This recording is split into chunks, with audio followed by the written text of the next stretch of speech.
Ngaku kerja BUMN padahal nganggur. Pembohong anak peracun keluarga, tragedi racun di Magelang. Polresta Magelang akhirnya membuka status pekerjaan dari tersangka pembunuh 3 anggota keluarga di Dusun Prajen, Desa Mertoyudan, Kabupaten Magelang. PRT Kapolresta Magelang AKBP Muhammad Sajarot Zakun mengatakan tersangka ternyata tidak memiliki pekerjaan atau pengangguran.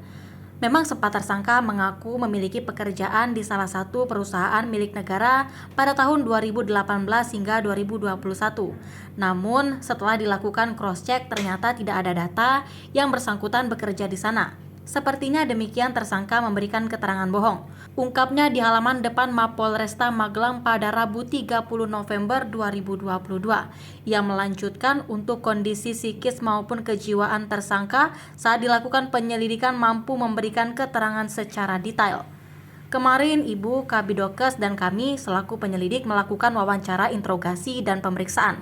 Dan tersangka lancar dalam hal memberikan jawaban, memberikan kronologi secara detail sehingga dengan gambaran seperti itu bahwasannya yang bersangkutan memiliki ketahanan jiwa yang bagus, ungkapnya. Sementara itu untuk pemeriksaan masalah kejiwaan tersangka pihaknya masih memfokuskan pada penyelidikan kasus terlebih dahulu. Kami akan fokus ke penyelidikan terlebih dahulu. Itu hanya tambahan. Nanti kita akan koordinasikan dengan pihak jasa perlu tidaknya dilakukan pengecekan kejiwaan, tuturnya.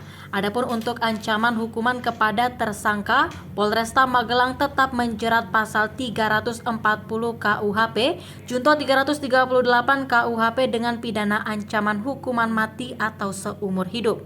Sedangkan untuk keterangan palsu tersangka, nanti dengan berjalannya waktu, apakah dengan kebohongannya itu bisa terjerat UU pidana juga.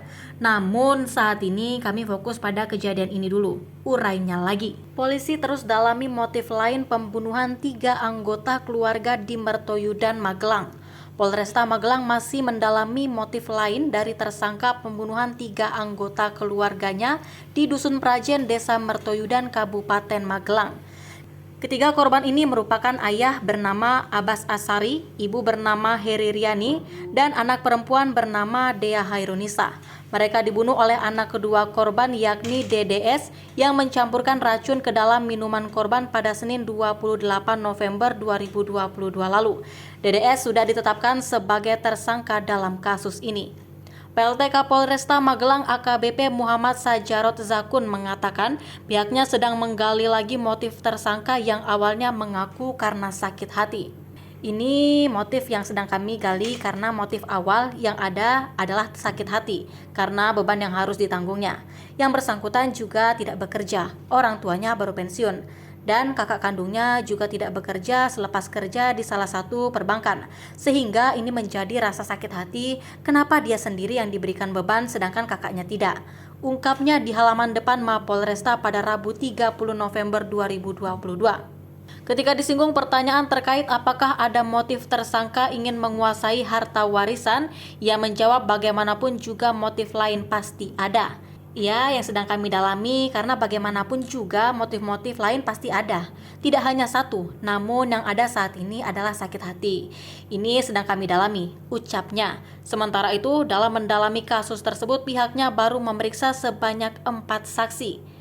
Untuk sementara ini baru ada 4 saksi yang kami periksa. Dari mana barang tersebut ia dapatkan. Kalau ada pihak-pihak yang terkait dengan kejadian ini akan kami proses lebih lanjut. Kami terus menggali dari keterangan yang ada maupun dari keterangan para saksi yang ada di sekitar TKP. Urainya.